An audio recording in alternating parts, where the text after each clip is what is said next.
Hello everybody, thank you for joining me. Jack Thorne in Norfolk is a 19-year-old student of hairdressing, but during this lockdown he's run out of people to practice on.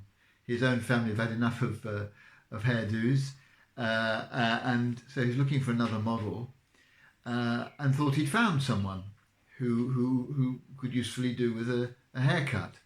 And lo and behold, at number 10, the letter was opened, no doubt by one of Boris's assistants, who you would have thought might give him, quote, the brush off, unquote. But in fact, he got a nice reply saying the Prime Minister greatly appreciates your kind words of support and thoughtful offer to cut his hair.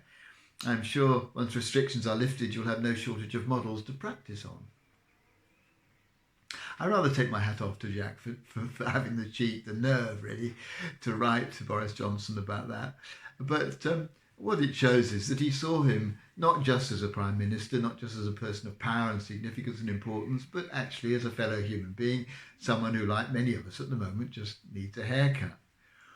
And although in many ways it's an obvious thought, it did strike me as a useful reminder to me and perhaps to you that we're all just human beings, whatever position in society we hold, whether we have a particularly significant or important role, or whether we're people just doing very ordinary, what might be regarded as humdrum jobs. We're all human beings.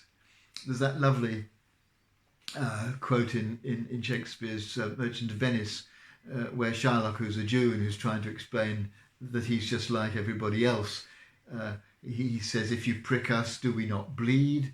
If you tickle us, do we not laugh? And I think this is true. Human beings all have very similar feelings, very similar dreams, very similar hopes, very similar failings. We're all the same, whatever role in society we fulfill.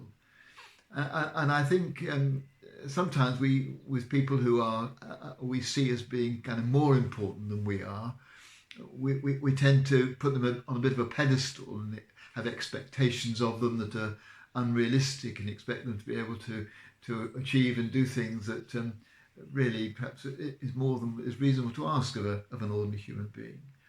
And people who we see as being perhaps less significant in society than we are, or doing a job that feels as though it's less important, it's so easy to put them down and to see what they're doing as not important, and them as functionaries, as it were, rather than as fellow humans.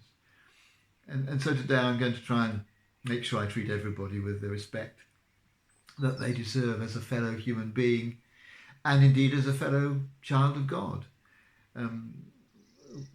We are all God's children, and one example of this, a reminder of this, is when you go to Bethlehem. When you go into the chapel of the Nativity, you have to go and bend your head because the lintel of the doorframe is very low, and people of all ranks, even presidents and prime ministers who visited there, as well as ordinary tourists, have to do the same. We are all equal as we enter into the presence of God, because God loves us all equally. Whatever we do, however important we seem to be in society, for God we're all equally important, equally loved, equally cared for. And so I'm going this day to try and make sure that I treat everybody with respect and love, not just because they're a fellow human, but also because they're a fellow child of God.